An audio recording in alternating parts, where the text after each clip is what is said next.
আমি কোকৰাঝাৰ ৰাঙলী বিহু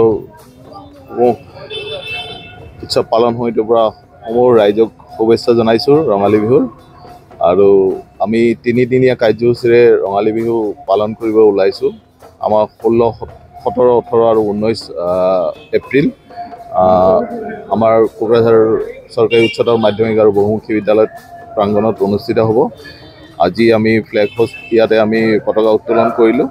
আৰু আমাৰ তিনিদিনীয়া কাৰ্যসূচীত আমন্ত্ৰিত অতিথিসকলৰ ভিতৰত আমাৰ শেষৰ দিনা আমাৰ প্ৰিয়ংকা ভৰালী আছে।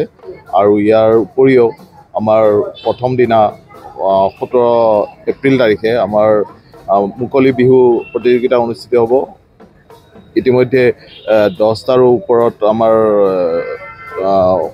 টিম আমাৰ লগত যোগাযোগ কৰিছে মুকলি বিহুৰ কাৰণে। আমি ঠিক 4 বজাৰ লগে লগে আমি মুকলি বিহু আমি আৰম্ভ কৰিম।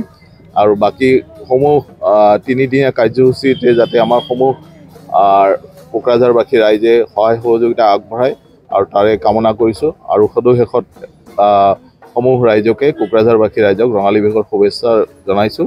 লগতে বৈশাগুৰো শুভেচ্ছা জনাইছোঁ। Thank U.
You